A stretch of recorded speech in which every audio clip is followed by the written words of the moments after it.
नमस्कार दोस्तों, एक बार फिर आपका आधुनिक भारत के इतिहास के इस लेक्चर में आप सभी का स्वागत है। और फिर एक बार हम जो हमारा लास्ट वीडियो था बंगाल का पार्ट फर्स्ट, बंगाल का पार्ट सेकंड, उसी के आगे आज हमारा टॉपिक होगा बंगाल की गवर्नर जनरल। और गवर्नर जनरल के इस क्रम में कल हमने वारेन हेस्टिंग्स तक पढ़ा था और कल मैंने आपको 3 पॉइंट और समझाए थे। वो भारत का संवैधानिक विकास का पार्ट भी पढ़ा है। उसमें मैंने आपको 3 एक्ट बताए थे। 1773 का रेगुलेटिंग एक्ट, जिसके द्वारा 3 पॉइंट आपको ध्यान रखने हैं कि 1773 का जो रेगुलेटिंग एक्ट था, इस एक्ट के द्वारा पहली बार ब्रिटिश संसद ने, ब्रिटिश पार्लियामेंट ने भारत में ईआईसी को नियमित और नियंत्रित किया। मतलब भारत संबंधी पहला एक्ट जो ब्रिटिश संसद ने पास किया था, वो एक्ट जो था वो 1773 का रेगुलेटिंग एक्ट था। और इसी एक्ट के द्वारा पहली बार बंगाल की गवर्नर का नाम बदलकर बंगाल का गवर्नर जनरल कर दिया गया था और पहला बंगाल का गवर्नर जनरल बना था वारेन हेस्टिंग्स। और तीसरा पॉइंट था कि बंगाल के गवर्नर जनरल की सहायता के लिए एक परिषद का निर्माण किया गया। परिषद कहते हैं काउंसिल को। और इस काउंसिल में टोटल 4 मेंबर थे और अगर इसमें जोड़ दिया जाए गवर्नर जनरल को तो टोटल हो जाएंगे 5 मेंबर। इसलिए यहां पर हर निर्णय बहुमत के आधार पर लिया जाता था। मतलब 1773 का जो रेगुलेटिंग एक्ट है वो कहीं ना कहीं गवर्नर जनरल को तानाशाही बनने से रोकने के लिए एक परिषद के निर्माण की भूमिका को अदा करता है, जिसमें हर निर्णय बहुमत के आधार पर लिया जाता था। जैसे अगर 3 मेंबर एक साइड हो जाए और एक साइड गवर्नर जनरल और कोई मेंबर हो, तब भी इन 3 की बात मानी जाएगी। तो ये 1773 का रेगुलेटिंग एक्ट मैंने बहुत डिटेल में पहले आपको समझा दिया है। आप इसके लिए पीछे वाला वीडियो देखें। फिर दूसरा पॉइंट जो मैंने कहा था कि 1773 के रेगुलेटिंग एक्ट जो थे, उसके दोषों को दूर करने के लिए, उसमें जो कुछ ड्रॉबैक्स थे, उन दोषों को दूर करने के लिए जो नया एक्ट लाया गया उसे कहते हैं 1784 का पिट्स इंडिया एक्ट। उसी को हम कहते हैं 1784 का पिट्स इंडिया एक्ट। और पिट्स इंडिया एक्ट में मैंने कहा था कि ब्रिटिश संसद ने ईस्ट इंडिया कंपनी को संभालने वाले कोर्ट ऑफ डायरेक्टर्स को नियंत्रित करने के लिए 1784 के पिट्स इंडिया एक्ट के द्वारा बोर्ड ऑफ कंट्रोल की स्थापना की गई। यहां पर यह ध्यान रखना, बोर्ड ऑफ कंट्रोल की स्थापना की गई थी, जिसमें टोटल 6 मेंबर थे और इन 6 मेंबरों को कमिश्नर कहा जाता था और ये लंदन बैठते थे। और इन 6 में आगे चलकर 2 जो है मेंबर ब्रिटिश सरकार के कैबिनेट मंत्री हुआ करते थे, ब्रिटिश पार्लियामेंट के मेंबर भी थे। तो बोर्ड ऑफ कंट्रोल, और बोर्ड ऑफ कंट्रोल जो है वो कंट्रोल करता था कोर्ट ऑफ डायरेक्टर्स को। मतलब आगे चलकर बोर्ड ऑफ कंट्रोल की इतनी बड़ी भूमिका हो जाएगी कि भारत में ईस्ट इंडिया कंपनी, जो एक ब्रिटेन से गई प्राइवेट कंपनी है, उसके छोटे से छोटे मामले पर बोर्ड ऑफ कंट्रोल का नियंत्रण हो गया। किसके ऊपर? कोर्ट ऑफ डायरेक्टर्स के ऊपर। और कोर्ट ऑफ डायरेक्टर्स भारत में ईआईसी को कंट्रोल करते थे। मतलब बोर्ड ऑफ कंट्रोल है सरकार की संस्था और ईआईसी है एक प्राइवेट कंपनी का निदेशक मंडल। और इसी में एक पॉइंट और था, ध्यान रखना, इसी 1784 के पिट्स इंडिया एक्ट में था कि गवर्नर जनरल की काउंसिल के सदस्यों की संख्या 4 से घटाकर 3 कर दी गई। मतलब पहले टोटल 5 थे गवर्नर जनरल सहित। इस पिट्स इंडिया एक्ट के द्वारा अब टोटल मेंबर हो गए 4। मतलब यहां संख्या कम कर दी गई ताकि गवर्नर जनरल की भूमिका को बढ़ाया जा सके। तो यहां भूमिका थोड़ी वापस बढ़ रही है। और एक एक्ट और आएगा, तीसरा, ये हो गया दूसरा, और तीसरा है 1786 का अधिनियम, 1786 का अधिनियम। 1786 का अधिनियम क्या था, जो ब्रिटिश संसद ने पास किया था। तो यहां पर आप इसको समझना कि भारत में ईस्ट इंडिया कंपनी के राजनीतिक जीवन की शुरुआत बंगाल से हुई, और जब बंगाल पर ईस्ट इंडिया कंपनी का नियंत्रण हो गया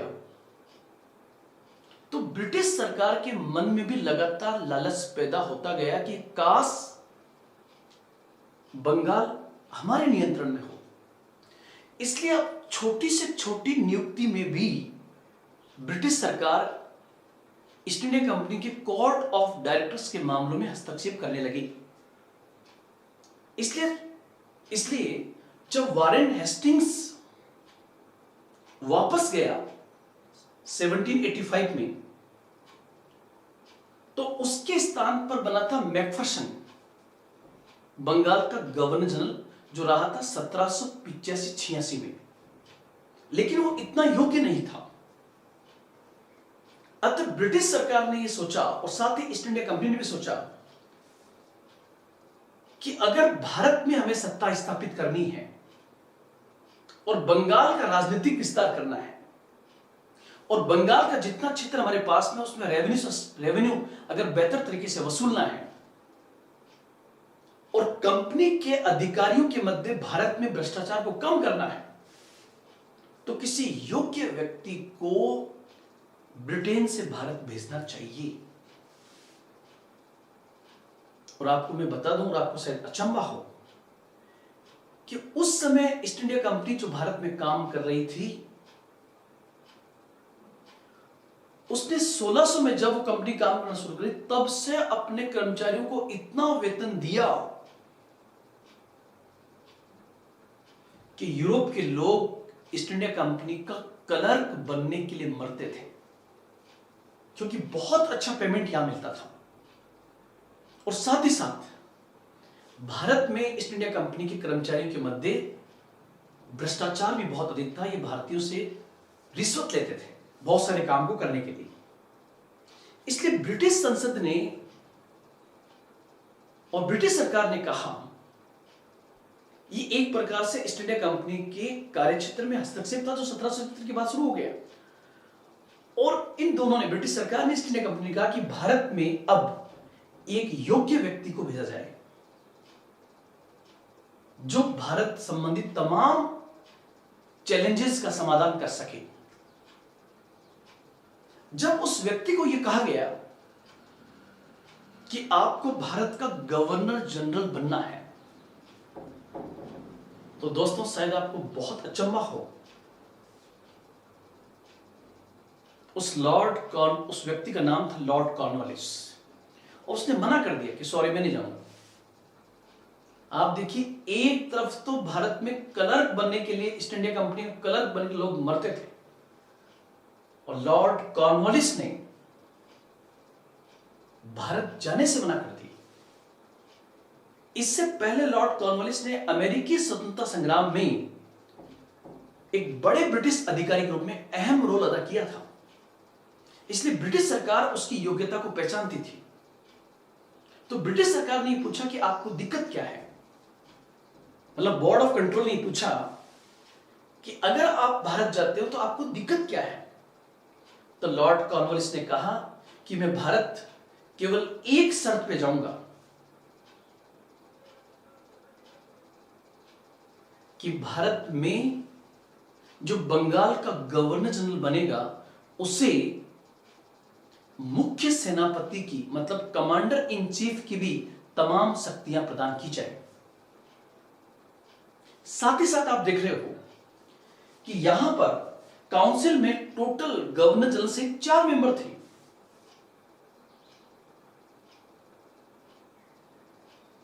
तो यहां पर यह भी उसकी मांग थी कि विशेष परिस्थितियों में उसे अधिकार दिया जाए कि गवर्नर जनरल अपने काउंसिल के किसी निर्णय को रद्द भी कर सकता है।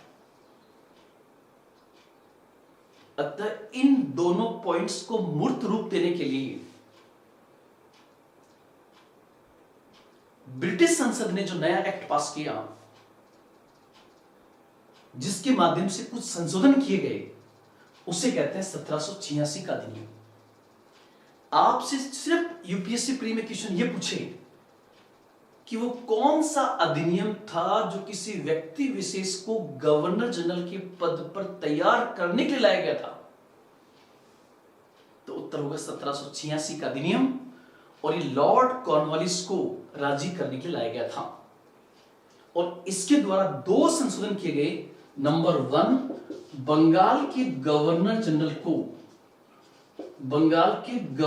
को कमांडर इन चीफ की शक्तियां भी दे दी गई, मतलब मुख्य सेनापति की शक्तियां भी दे दी गई। और दूसरा, विशेष परिस्थितियों में वह अपने काउंसिल के किसी निर्णय को रद्द कर सकता था। मतलब काउंसिल का बहुमत कुछ भी कहे, लेकिन विशेष परिस्थितियों में वह काउंसिल के निर्णय को भी निरस्त कर सकता था। यह अधिकार गवर्नर जनरल को किस अधिनियम के माध्यम से दिया? तो 1786 के माध्यम से। इसलिए ये तीनों अधिनियम आप ध्यान रखें और इन दोनों अधिनियमों को अगर बहुत डिटेल में देखना हो तो आप इसके लिए मेरा पहले वाला वीडियो देखें, उसमें बहुत बेहतर तरीके से मैंने काफी डिटेल में इसको समझा रखा है। तो ये पॉइंट होगा। तो आज जो मैंने 1786 का अधिनियम आपको समझाया है, उसके बाद हमारी हेडिंग होगी बंगाल के गवर्नर जनरल। और गवर्नर जनरल में एक मैंने आपको बता दिया है, वारेन हेस्टिंग्स, दूसरा होगा लॉर्ड कॉर्नवालिस। हालांकि आपको पता है वारेन हेस्टिंग्स के बाद कुछ समय के लिए था मैकफर्शन, लेकिन वो इतना योग्य साबित नहीं हुआ, इसलिए उसकी जगह पर भेजा गया लॉर्ड कॉर्नवालिस को। लॉर्ड कॉर्नवालिस,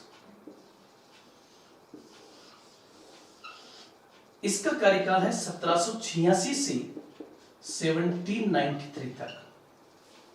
और 1805 में दूसरी बार जब भारत में गवर्नर जनरल बन के आया था, तो 1805 में गाजीपुर जो उत्तर प्रदेश में पड़ता है, वहां पर गाजीपुर में इसका निधन हो गया था। कुल मिलाकर ध्यान रखें, ये दूसरी बार जब इंडिया में आया 1805 में, तो उसके बाद गाजीपुर में इसका निधन हो गया था। तो पहला पॉइंट, 1786 से 1793 तक ये बंगाल का गवर्नर जनरल रहा। और दूसरी बार ये गवर्नर जनरल 1805 में बना, लेकिन सेकंड कार्यकाल में इसका गाजीपुर के अंदर उत्तर प्रदेश में निधन हो गया था। ये पॉइंट ध्यान रखेंगे। अब लॉर्ड कॉर्नवालिस जो भारत में ब्रिटिश साम्राज्य की प्रशासनिक व्यवस्था का जनक माना जाता है, उसके लिए सबसे पहले आप कुछ 4-5 बिंदुओं को ध्यान रखेंगे। और उसमें आपका यूपीएससी प्री में डायरेक्ट क्वेश्चन आ सकता है, या आरएस प्री में आ सकता है, या आपके यूपी पीसीएस में आ सकता है, या हरियाणा पीसीएस में आ सकता है। क्या कि निम्नलिखित में से कौन से बिंदु लॉर्ड कॉर्नवालिस से संबंधित हैं?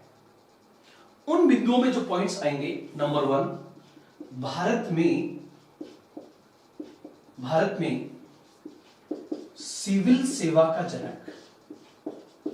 भारत में सिविल सेवा का जनक किसे कहा जाता है?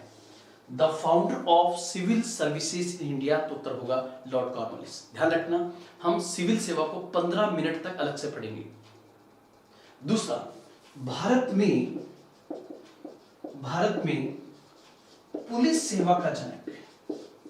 भारत में पुलिस सेवा का जनक भी लॉर्ड कॉर्नवालिस था। और आपको शायद जानकर इससे ज्यादा अचंभा हो कि भारत में पुलिस की स्थापना ब्रिटेन से भी पहले कर दी गई। मतलब जिस समय ब्रिटेन में पुलिस नहीं थी, उस समय भारत में लॉर्ड कॉर्नवालिस ने पुलिस की स्थापना कर दी। और आधुनिक पुलिस जो है, इससे पहले भारत में पुलिस का काम जमींदार संभालते थे। लॉर्ड कॉर्नवालिस ने जमींदारों को पुलिस के काम से मुक्त कर दिया। तो 2 पॉइंट। और तीसरा, भारत में स्थायी बंदोबस्त का जनक भी लॉर्ड कॉर्नवालिस को कहा जाता है। The founder of permanent settlement, जो कि एक राजस्व व्यवस्था थी, उसका भी था। इसको मैं अभी अलग से लूंगा कि रेवेन्यू सिस्टम क्या था। एक चौथा होगा कॉर्नवालिस संहिता। जैसे आज बना हुआ है हमारा penal code, IPC, Indian penal code, उसी प्रकार वहां बना था कॉर्नवालिस कोड, कॉर्नवालिस संहिता, जिसमें भारत के तमाम कानूनों का संग्रह करके उसमें कई सुधार किए गए। कॉर्नवालिस संहिता। एक उसमें आपका आएगा 5वां पॉइंट, जो होगा भारत में शक्ति के पृथक्करण का सिद्धांत, या मैं कह दूं कि पृथक्करण का सिद्धांत भी इसने दिया। यहां पर पृथक्करण का सिद्धांत का मतलब होगा कि जो कलेक्टर होता था एक जिले का कलेक्टर, जिले का राजस्व अधिकारी तो था ही था, क्योंकि कलेक्टर मतलब कलेक्शन करने वाला। एक जिले का सबसे बड़ा अधिकारी जो रेवेन्यू कलेक्शन करता था उसे कहते हैं कलेक्ट से कलेक्टर। लेकिन वो जिला कलेक्टर ही जिला न्यायाधीश की भूमिका भी अदा करता था।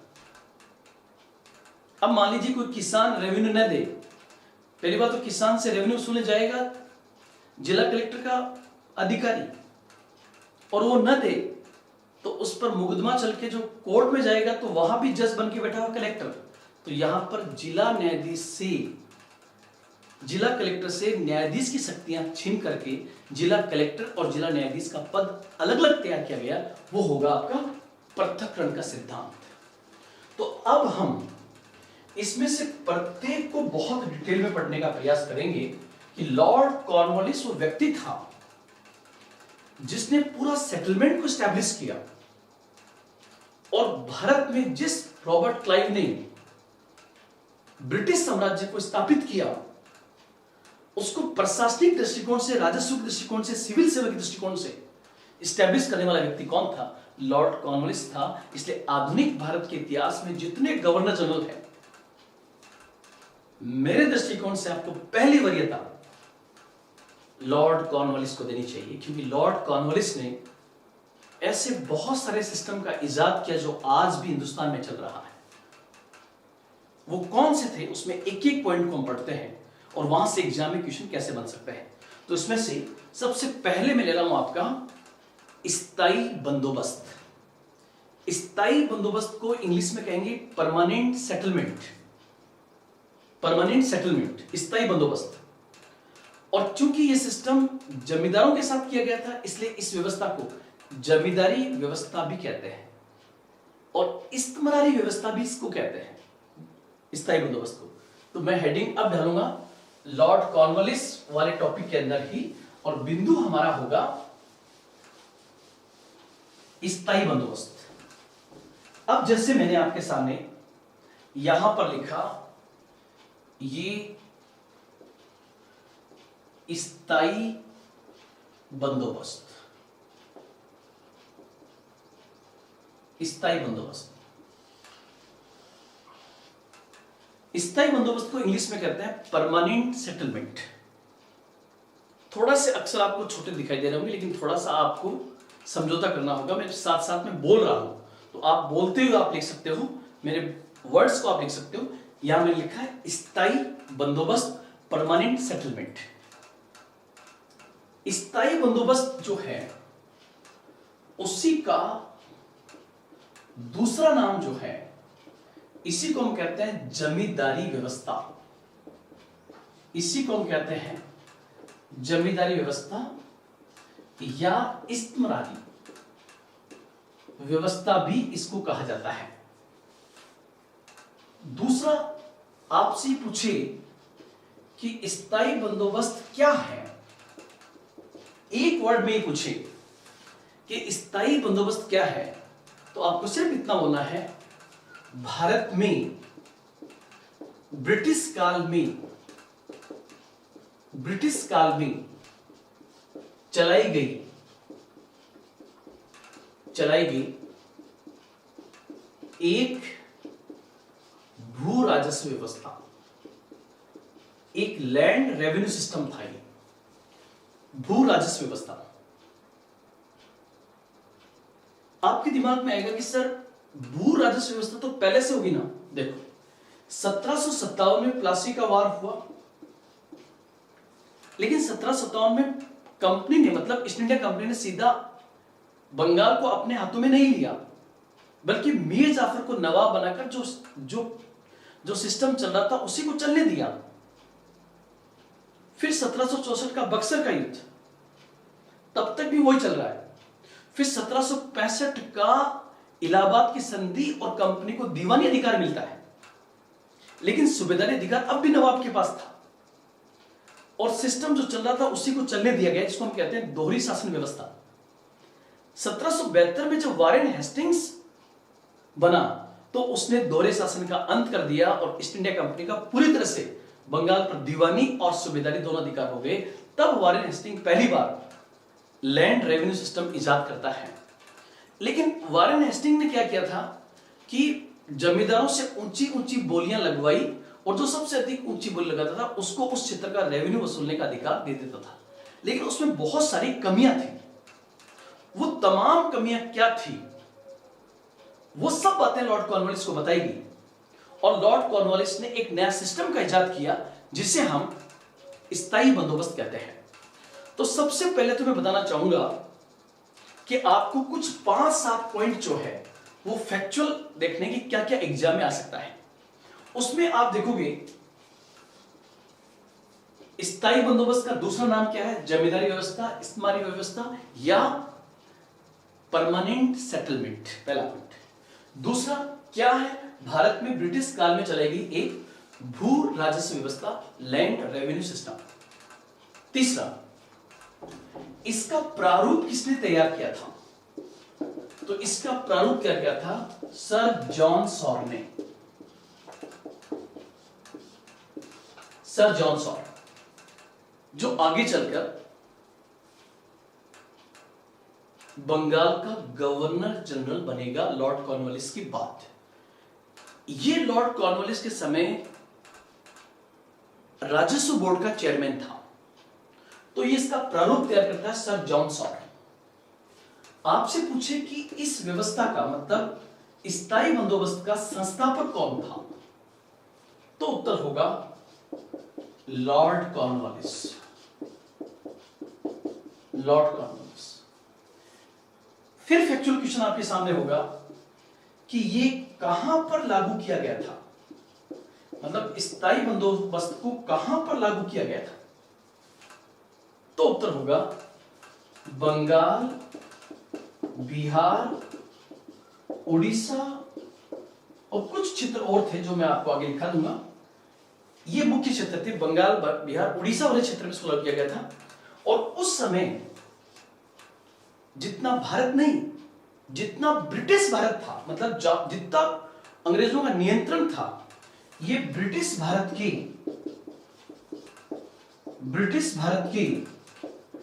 19% क्षेत्र में लागू था। ब्रिटिश भारत के कितने प्रतिशत क्षेत्र में लागू था, 19%, 19% क्षेत्र में लागू था। लेकिन ये 19%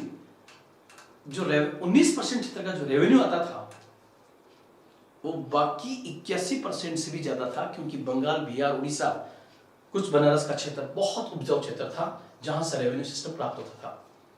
एक पूछे आपसे कि कब लागू किया गया, तो 22 मई 1793 को इस व्यवस्था को लागू किया गया था। 22 मई 1793। जब इस सिस्टम को लागू किया गया तो बेस ईयर किस साल को मनाया गया था, तो बेस ईयर या आधार वर्ष जो मनाया गया था वो बनाया गया था 1790-91 को, 1790-91 को बनाया गया था। तो पहले स्थायी बंदोबस्त को समझाने से पहले मैंने आपके सामने कुछ फैक्चुअल प्रेजेंट किए हैं। और फैक्चुअल क्या है कि इसका नाम क्या था, क्या थी, प्रारूप, संस्थापक, कहां पर लागू, कब लागू और आधार वर्ष, ये पॉइंट्स आप याद रखेंगे।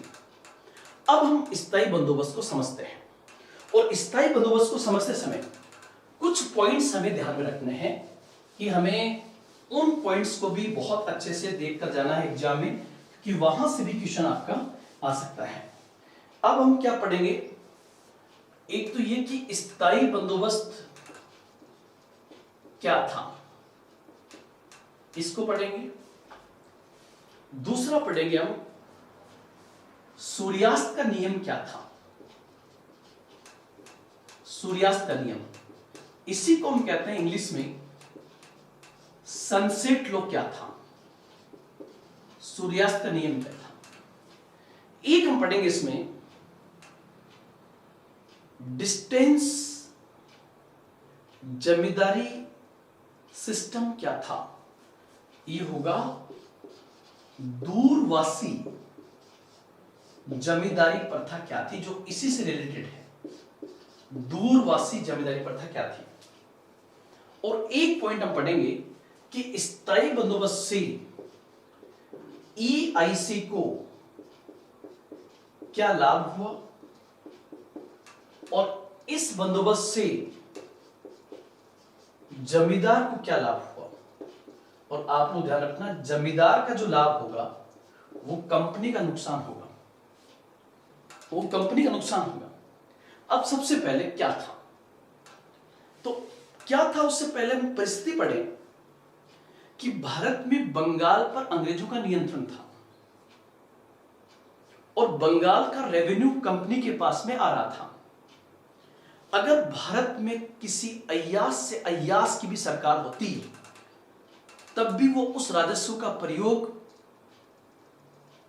भारत में करता, लेकिन अंग्रेजों ने उस रेवेन्यू का प्रयोग, उस राजस्व का प्रयोग या तो युद्धों को जीतने में किया या फिर उस राजस्व को आधार बनाकर वो अपना व्यापार करते थे। लेकिन जब कभी अकाल पड़ता था तो वॉरेन हेस्टिंग्स ने जो व्यवस्था की थी, उस व्यवस्था में उनके पास नियमित रूप से वो रेवेन्यू नहीं आता था, जिससे कंपनी की वित्तीय सुरक्षा हर बार खतरे में पड़ जाती थी। लॉर्ड कॉर्नवालिस ने इसका हल निकालने का प्रयास किया और वो लॉर्ड कॉर्नवालिस सोचता है कि यार कोई ऐसा बंदोबस्त किया जाए जो हमेशा के लिए स्थायी हो, परमानेंट हो। इसलिए इस व्यवस्था को स्थायी बंदोबस्त कहते हैं। अब मैं 1 मिनट के लिए क्लास से हट करके और आपको समझाऊं, तो आप मान लीजिए कि मैं लॉर्ड कॉर्नवालिस हूं और आप सब लोग जो बैठे हुए वो सब जमींदार हैं और आप सबको मैंने कहा कि आज से बंगाल की पूरी जमीन के मालिक आप हैं, तो क्या आप मना कर देंगे? क्योंकि भारत में जमीन से मोह बहुत ज्यादा है और लॉर्ड कॉर्नवालिस ने एक ही झटके में बंगाल की संपूर्ण जमीन का स्वामी बंगाल के जमींदारों को बना दिया और जिस जिस की जितनी औकात थी उससे उतना जमींदारी क्षेत्र दे दिया गया और यह तय किया गया कि जिस जमींदार के पास जितना क्षेत्र होगा उस क्षेत्र के कुल राजस्व का 10/11 भाग वो ईस्ट इंडिया कंपनी के पास जमा कराएगा और 1/11 भाग वह अपने पास रख लेगा। और इस प्रकार 1790-91 को आधार मानकर 10/11 और 1/11 से जो रकम आई वो रकम हमेशा के लिए फिक्स कर दी गई।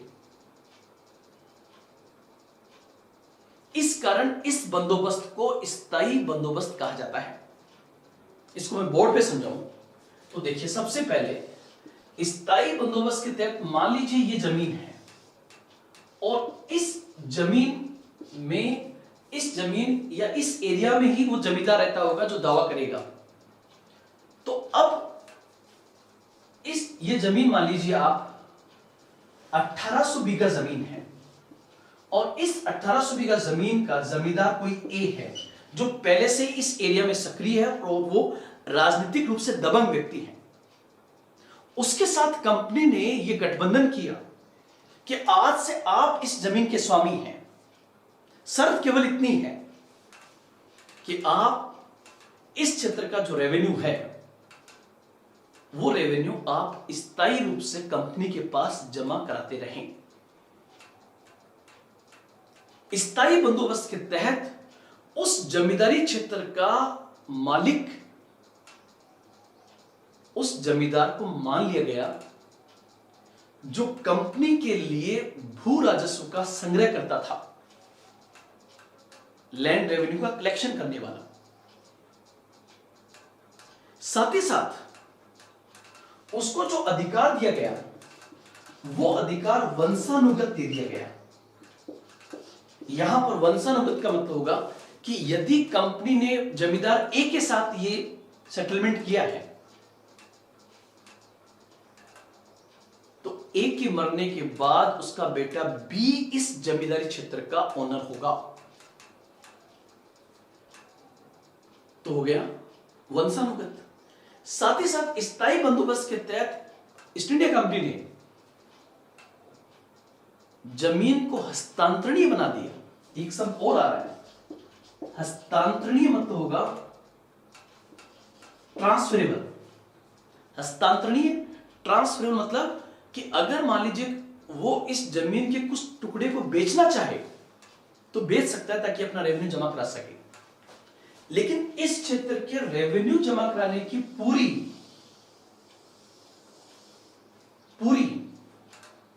जिम्मेदारी उस जमींदार की होगी। अर्थात लॉर्ड कॉर्नवालिस ने एक ही झटके में बंगाल की जमीन का स्वामी बंगाल क्षेत्र के जमींदारों को बना दिया, जिसके अंतर्गत जमींदार को अपने जमींदारी क्षेत्र के किसानों से राजस्व वसूल कर उसका 10/11 भाग अब कंपनी को और 1/11 भाग अपने पास रखना होता था। वो अपने क्षेत्र की पूरी जमींदारी क्षेत्र के मालिक बन गए, जितनी जमीन थी। इसका मतलब होगा उसकी जमींदारी क्षेत्र के जो किसान होंगे वो किसान भूमिहीन हो गए। और मैं थोड़ा सा आपका ध्यान करंट टॉपिक की ओर ले जाना चाहूंगा कि भारत में एक आंदोलन शुरू हुआ जो भूमिहीन किसानों ने किया, लैंडलेस फार्मर्स ने, जिनके पास जमीन नहीं थी। उसी को हम कहते हैं नक्सलवादी आंदोलन। क्यों? क्योंकि बंगाल का एक गांव है नक्सलवाड़ी, जहां के भूमिहीन किसानों ने 1967 में जमींदार के खिलाफ हथियार उठा लिए और इसी को इतिहास में नक्सलवादी आंदोलन कहा जाता है। मेरा कहने का अर्थ यह है कि आज हम भारत की आंतरिक चुनौतियों में जिस नक्सलवादी आंदोलन का सामना कर रहे हैं उसकी जड़ें कहीं ना कहीं स्थायी बंदोबस्त से छुपी हुई है, क्योंकि स्थायी बंदोबस्त ने बंगाल क्षेत्र के किसानों को भूमिहीन बना दिया, भूमिहीन बना दिया। अब वंशानुगत मतलब उसके बेटे को जमीन मिलेगी, हस्तांतरण मतलब जमीन का कुछ हिस्सा बेच सकता है, और एक ये 10/11 उसे जमा कराना है EIC के पास और 1/11 जमा कराना है वो अपने पास रख सकता है, मतलब जमींदार के पास रख सकता है। तो पहले आप थोड़ा सा इसका स्क्रीनशॉट लें, इस पूरे पार्ट का स्क्रीनशॉट लें और फिर उसके बाद में मैं आपको आगे बता रहा हूं। अब यहां पर इसके आगे आप देखिए कि एक क्वेश्चन आपका किस प्रकार से और बन सकता है, और वो है अगर आपसे ये पूछे कि बंगाल क्षेत्र की जमीन का असली स्वामी कौन था, तो जाहिर सी बात है मेरे समझाने के बाद आपके दिमाग में ये आएगा कि सर जमींदार, क्योंकि स्थायी बंदोबस्त के माध्यम से लॉर्ड कॉर्नवालिस ने बंगाल की जमीन का मालिक जमींदारों को बना दिया। लेकिन ध्यान रखना, सनसेट लॉ सुनिए। सनसेट लॉ क्या था कि यदि कोई जमींदार अपने जमींदारी क्षेत्र का रेवेन्यू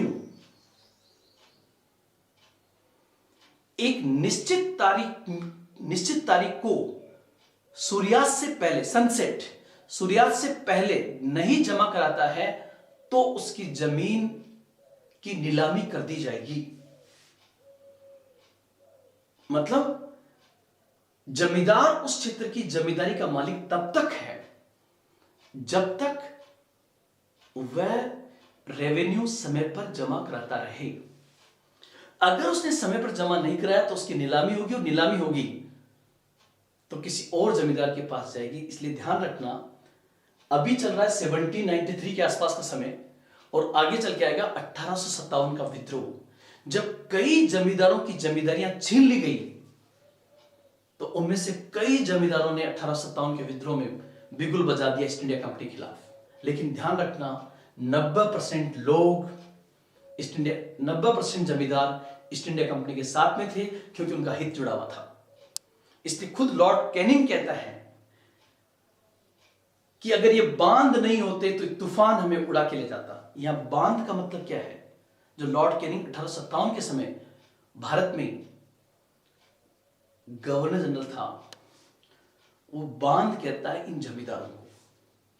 तो एक ध्यान रखना, सनसेट लो क्या होगा, पर एक निश्चित तारीख को सूर्यास्त से पहले पहले जमींदार को अपने क्षेत्र की जमींदारी का भू राजस्व जमा कराना होता था। यदि वो नहीं कराता तो उसकी जमींदारी नीलाम हो सकती थी और किसी और को दी जा सकती थी। इसलिए असलियत में जमीन की मालिक न किसान है न जमींदार है, बल्कि खुद ईस्ट इंडिया कंपनी है। फिर आप देखिए, एक पॉइंट आएगा, दूरवासी जमींदारी प्रथा क्या थी, डिस्टेंस जमींदारी सिस्टम क्या था। तो अब सपोज कीजिए पहला साल हुआ और जमींदार ने जमा करा दिया, दूसरे साल अकाल पड़ गया। लेकिन ध्यान रखना, अकाल पड़े चाहे अधिक वर्षा हो, रेवेन्यू जमा कराना अनिवार्य था। इसलिए किसान से मारपीट करके वो पैसा लेके चला गया जमींदार और जमा करा दिया। दूसरा साल निकल गया, मान लीजिए तीसरे साल और अधिक अकाल पड़ गया तो किसान ने उस क्षेत्र को छोड़ दिया। जब किसान ने छोड़ दिया, लेकिन जमींदार नहीं छोड़ सकता था, क्योंकि उसकी इज्जत उस क्षेत्र के साथ जुड़ी हुई है। इसलिए जमींदार उस क्षेत्र के जमींदारी के कागज लेकर के कलकत्ता या मुर्शिदाबाद या मुंगेर या पटना जाकर के किसी बड़े महाजन के पास वो कागज रख करके और ब्याज पे रकम ला करके और ईस्ट इंडिया कंपनी के पास जमा कराता था। अब चूंकि उस जमीन के कागज उस जमीन से दूर पड़े हुए हैं, इसलिए नाम होगा दूरवासी जमींदारी प्रथा, डिस्टेंस जमींदारी सिस्टम। इसने स्थिति को और अधिक भयानक कर दिया, क्योंकि जिसके पास कागज पड़े हैं उसे जमीन की स्थिति के बारे में पता ही नहीं है। अब एक बिंदु जो सबसे इंपॉर्टेंट है कि इससे ईस्ट इंडिया कंपनी को लाभ क्या हुआ, मतलब इस सिस्टम से ईस्ट इंडिया कंपनी को लाभ क्या हुआ। तो लाभ को देखने के लिए मैं आपको समझाऊं। बिंदु हमारा है कि स्थायी बंदोबस्त से EIC को लाभ क्या था, EIC को लाभ क्या था। तो यहां पर लाभ नंबर वन, कंपनी को वित्तीय सुरक्षा प्राप्त हो गई, फाइनेंशियल सिक्योरिटी। यहां वित्तीय सुरक्षा का मतलब क्या होगा, वित्तीय सुरक्षा कि जो भी रकम आनी है प्रति वर्ष, वो निश्चित है कितनी रकम आएगी, क्योंकि जमींदारों के साथ जो बंदोबस्त किया गया है वो स्थायी है। जब वित्तीय सुरक्षा प्राप्त हो गई तो कंपनी को व्यापार करने में और सहूलियत हो गई, क्योंकि उसको फाइनेंशियल सिक्योरिटी मिल गई है, नंबर वन। नंबर टू, भू राजस्व का निश्चित समय पर आना, भू राजस्व का निश्चित समय पर आना, ये दूसरा पॉइंट होगा। मतलब अकाल पड़े या मैं इसको अलग से लिख दूं, तीसरा पॉइंट होगा अकाल या अधिक वर्षा की स्थिति में भी भू राजस्व मिलना तय था। यह टेंशन किसकी थी, जमींदार की, कि वो कहीं से जमा कराए उसको जमा कराना पड़ेगा, क्योंकि बंदोबस्त स्थायी है। और चौथा पॉइंट होगा EIC को लाभ क्या था, कि आज आप देखो कि रेवेन्यू वसूलने के लिए पटवारी की आवश्यकता, ग्राम सेवक की आवश्यकता, तहसीलदार की आवश्यकता, जिला कलेक्टर की आवश्यकता। उस समय जिला में जिला कलेक्टर तो था, लेकिन नीचे तो कोई इकाई नहीं है, बल्कि सीधा जमींदार किसान से ला करके ईआईसी को दे रहा है। इसका मतलब कंपनी किससे बच गई? प्रशासनिक झंझटों से कंपनी का बचाव हो गया, प्रशासनिक झंझटों से बचाव हुआ। तो ये पॉइंट भी आप यहां पर ध्यान में रखेंगे। उसके बाद में एक पांचवा बिंदु और शायद आपके दिमाग में ना आए, और सबसे महत्वपूर्ण बिंदु होगा कि स्थायी बंदोबस्त के माध्यम से ईआईसी को एक राजनीतिक सहयोगी मिल गया, एक राजनीतिक सहयोगी मिल गया, जिसको कहते हैं राजनीतिक सहयोगी बनाने की आवश्यकता, पॉलिटिकल पार्टनर। इसका मतलब क्या होगा? इसका मतलब ये होगा कि ईस्ट इंडिया कंपनी लगातार बंगाल की सरकार बनकर बंगाल के किसानों से भू राजस्व वसूल रही थी, और ये भू राजस्व की वसूली एक प्रकार से एक व्यापक आर्थिक शोषण इन किसानों का था। इसलिए कंपनी को इस बात का पता था कि भविष्य में यही किसान एक विद्रोह कर सकते हैं, और यदि किसानों ने विद्रोह किया तो उस स्थिति में बंगाल के जमींदार ईस्ट इंडिया कंपनी का साथ देंगे। इसलिए ईस्ट इंडिया कंपनी का पॉलिटिकल पार्टनर कौन बन गया? जमींदार बन गया। इसलिए कह रहे हैं कि राजनीतिक सहयोगी बनाने की आवश्यकता।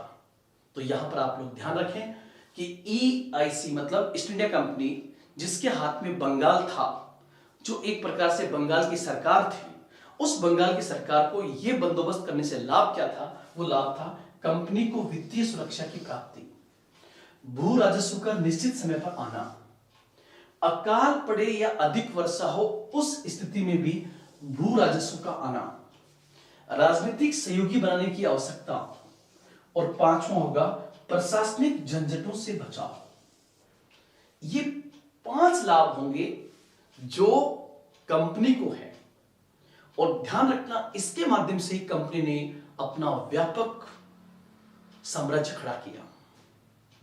लेकिन यह भी ध्यान रखें कि जिन जमींदारों की जमींदारियां छीनी गई, उन्होंने 1857 के विद्रोह में कंपनी के खिलाफ विद्रोह किया, लेकिन बहुसंख्यक जमींदार कंपनी के साथ थे। इसलिए भारत में अंग्रेजों की सुरक्षा हुई। हालांकि भारत में ईस्ट इंडिया कंपनी के शासन का अंत हो गया था। वो क्यों हुआ उसको मैं अलग से बताऊंगा 1857 का विद्रोह जब हम पढ़ेंगे। लेकिन ये पॉइंट यहां भी ध्यान रखेंगे। इसके बाद आपको जो पॉइंट याद रखना है वो पॉइंट है आपका कि इससे जमींदार को लाभ क्या था। मतलब सिस्टम लिया गया, उस सिस्टम से जमींदार को लाभ क्या है? स्थायी बंदोबस्त जो बंगाल, बिहार, उड़ीसा, जो ब्रिटिश भारत का 19% क्षेत्र था, उसमें जो रेवेन्यू सिस्टम लागू किया गया था, उस रेवेन्यू सिस्टम से यहां पर अगर हम जमींदार के एंगल से देखें तो जमींदार को क्या लाभ है? तो नंबर 1 होगा जमींदार का भूस्वामी बनना। मतलब जमींदार उस क्षेत्र की जमीन का लैंड ओनर बन गया। इसका आप स्क्रीनशॉट लें, ये पॉइंट आप ध्यान रखेंगे। और उसके बाद नंबर 2 जो है, दूसरा पॉइंट जो होगा, दूसरा बिंदु, मतलब वो भूस्वामी बन गया, उस जमीन का मालिक बन गया। दूसरा, वो बिना कुछ किए ही कंपनी का राजनीतिक सहयोगी बन गया, पॉलिटिकल पार्टनर बन गया। इसलिए आगे चलकर कंपनी उसे साथ साथ रखने लगी, उसका लाभ इसको मिलेगा। तीसरा जो होगा उसका सामाजिक स्टेटस बढ़ना, जिसका मतलब होगा कि समाज में उस जमींदार का रुतबा बढ़ गया। और आप ध्यान रखें, मेरा बिंदु ध्यान रखना कि भारत में सबसे पहले कंपनी ने राजनीतिक शुरुआत बंगाल से की। भारत में सबसे अधिक शोषण बंगालियों का हुआ, लेकिन भारत में ईस्ट इंडिया कंपनी के आने का सबसे अधिक लाभ भी बंगालियों को हुआ। क्यों? क्योंकि वो बंगाली जिनको लाभ हुआ वो थे जमींदार, और इन्हीं जमींदारों के लड़के बाहर पढ़ने के लिए जाएंगे, जो आईएएस बनेंगे, जो वकील बनेंगे। क्यों? क्योंकि इनके पास में बेपनाह पैसा आता था। इसलिए इन्होंने आरंभ में अंग्रेजी शासन की वकालत की है, क्योंकि इनके हित उनके साथ जुड़े हुए हैं। तो पहला, अपने क्षेत्र की जमींदारी के भूस्वामी बन गए, राजनीतिक सहयोगी बन गए, उनका सामाजिक स्टेटस बढ़ गया। और चौथा पॉइंट क्या होगा? चौथा पॉइंट होगा कि मान लीजिए 1800 बीघा जमीन है और ये किसी जमींदार ए के नाम पर है। तो जब ये समझौता हो रहा था स्थायी बंदोबस्त का लॉर्ड कॉर्नवालिस के टाइम के अंदर, तो जमींदार ने ये कहा होगा कि साहब 1800 बीघा में 100 बीघा में गांव बसा हुआ है और 100 बीघा हमें पशु चारण के लिए चाहिए। तो वो क्षेत्र जो 100 बीघा खाली पड़ा हुआ है, जहां पर खेती नहीं होती है, अगर वहां पर खेती होती है तो उस बढ़े हुए कृषि क्षेत्र का लाभ किसके पास जाता था? जमींदार के पास जाता था। साथ ही साथ उस जमीन से अगर लकड़ी प्राप्त होती है, चारा प्राप्त होता है, वो भी किसके पास जाएगा? जमींदार को प्राप्त होगा। इसलिए कहीं ना कहीं इन बातों का पता ईआईसी को बाद में लग गया। इसलिए ईआईसी का बाद में जाकर स्थायी बंदोबस्त से मोह भंग हुआ। उसने पंजाब के अंदर महलवाड़ी व्यवस्था लागू की और दक्षिण भारत के अंदर उसने रैयतवाड़ी व्यवस्था को लागू किया था। क्यों? क्योंकि जमींदार को जो लाभ मिल रहे थे उससे कंपनी नाराज थी, और वो लाभ जिनके बारे में कंपनी ने सोचा ही नहीं था, जैसे बढ़े हुए कृषि क्षेत्र का लाभ, जो मैंने भी आपको समझाया, बढ़े हुए कृषि क्षेत्र का लाभ जमींदार को मिलना, उस खेत से आने वाली लकड़ी, चारा आदि का लाभ जमींदार के पास जाना, यहां तक कि किसान, क्योंकि स्थानीय क्षेत्र में उस जमींदार के साथ सीधा जुड़ा हुआ था, इसलिए अगर जमींदार की बेटी की शादी होती है और किसान व्यापक स्तर पे बहुत सारे गिफ्ट देता है जमींदार को, तो इसको लेकर भी कंपनी को दिक्कत है। मतलब अन्य जो उपहार मिलते थे वो भी जमींदार के पास जाते थे। इस कारण से ये जो लाभ थे, इन लाभों के कारण आगे चलकर स्थायी बंदोबस्त से कंपनी का मोह भंग हुआ। फिर थोड़ा हम आगे और बढ़े और एक टॉपिक ये पॉइंट पढ़े हम कि जो स्थायी बंदोबस्त था, उस स्थायी बंदोबस्त का नेगेटिव इंपैक्ट क्या था, स्थायी बंदोबस्त का नुकसान क्या था, इससे नुकसान क्या हो, और नुकसान में किसी का नाम नहीं लिया गया है। आपसे सीधा पूछ ले कि स्थायी बंदोबस्त का नकारात्मक प्रभाव क्या था, नेगेटिव इंपैक्ट क्या था, तो नकारात्मक प्रभाव में नंबर 1 होगा बंगाल क्षेत्र की जमीन का, बंगाल क्षेत्र की जमीन का असली स्वामी कोई नहीं था। असली स्वामी कोई नहीं था। कैसे? नंबर 1 ईस्ट इंडिया कंपनी, उसको केवल रेवेन्यू से रिलेटेड मतलब है। नंबर 2 हम ले लें जमींदार को, तो जमींदार एक बड़े क्षेत्र की जमींदारी का मालिक जरूर, लेकिन खेती नहीं कर रहा, वो तो किसान कर रहा है वहां पर। और तीसरा किसान तो भूमिहीन हो गया क्योंकि उसका मालिक ही नहीं है। जब बंगाल क्षेत्र की जमीन का असली स्वामी कोई नहीं रहा, तो बंगाल जिसकी जमीन दुनिया में सबसे ज्यादा उपजाऊ थी, 1857 तक आते आते प्राकृतिक अकाल के साथ साथ आर्टिफिशियल कृत्रिम अकाल पड़ने लगे, क्योंकि जमीन जो था बंजर में चेंज हो गई। उसकी बाढ़ लगाने वाला कोई नहीं था, उसको खाद देने वाला कोई नहीं था। शुरुआत में ध्यान जरूर दिया गया, लेकिन जैसे वक्त आगे बढ़ा वैसे वैसे जितना किसान ध्यान देता था उतना ध्यान ईआईसी ने और जमींदार ने नहीं दिया, इसलिए बंगाल में अकालों की बारंबारता बढ़ गई। और एक पॉइंट और ध्यान रखेंगे, दूसरा नुकसान क्या हुआ कि बंगाल का जो किसान था वो किसान भूमिहीन हो गया, और जब उसका उत्पीड़न किया जाने लगा तो वो किसान अपना गांव छोड़ देगा और वो कलकत्ता जैसे नगरों में जाके बस जाएगा, जहां पर वो शहरी मजदूर की भूमिका अदा करेगा, जिससे शहरी निर्धनता आएगी। देखो कहां का किसान कहां चला गया।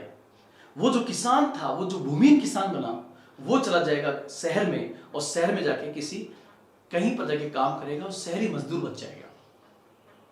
इसका भी नुकसान होगा। और तीसरा जो है,